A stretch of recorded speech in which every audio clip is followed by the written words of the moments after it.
Then last of all, we need to talk about birth. We need to talk about birth. I also have women in their 46, 45 who are pregnant and they will ask me, Doctor, can I have natural birth? Because then they normally tend to hear a lot from all the relatives and friends, telling them, you're 45 years old already, you first time mother, you better Caesar lah, I don't think you can take it, better Caesar lah. Okay, they get to hear that a lot, and maybe some doctors that they meet also will tell them better Caesar.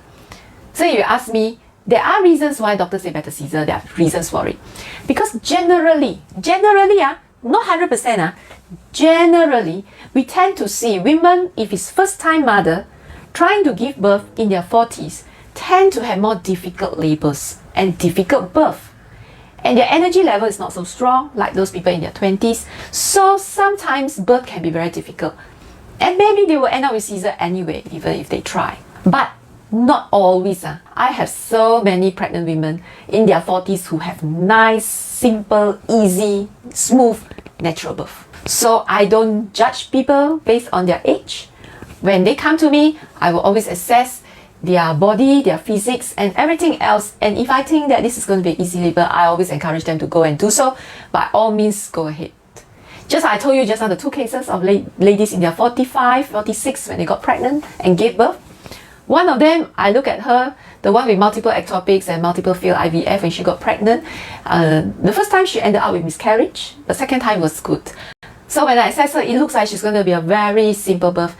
Then I told her, go ahead and have your natural birth. And true enough, she had natural birth. Then the other one, which just have low AMH, no other problem, who conceived 8 to 9 months. But unfortunately, this lady also very tiny, and when we assess, it looks like it's going to be very difficult. And when I counsel her, I didn't force her, but I did inform her that it's not going to be easy. But if you want to try, I will still encourage, I will still support her. But she opted for Caesar. So I mean, there's nothing wrong to do the Caesar, but there's nothing saying that in your 40s you must go for Caesar because your birth is going to be difficult and complicated. No, not really. So we can assess you, look at your passage, look at your baby size, look at your pelvic size, and look at you in general. How fit are you? How healthy are you? And many women in their 40s can still have very easy birth. So we cannot actually judge a person whether easy birth or difficult birth based on their age, but we have to look at everything in general. So for some of you who have been seeing me, you'll know that that's what I do nowadays. 1 month before your birth, I will assess and say whether it's easy birth, difficult birth, and I can more or less tell. If it's an easy birth, I don't care about you. I don't even want to see how you birth because I know it's not going to be a problem anymore. But it's only the difficult births that I will usually discuss with you, what are the things you can do to prevent a Caesar. I mean, that's what I do nowadays. To prevent a Caesar is what I do.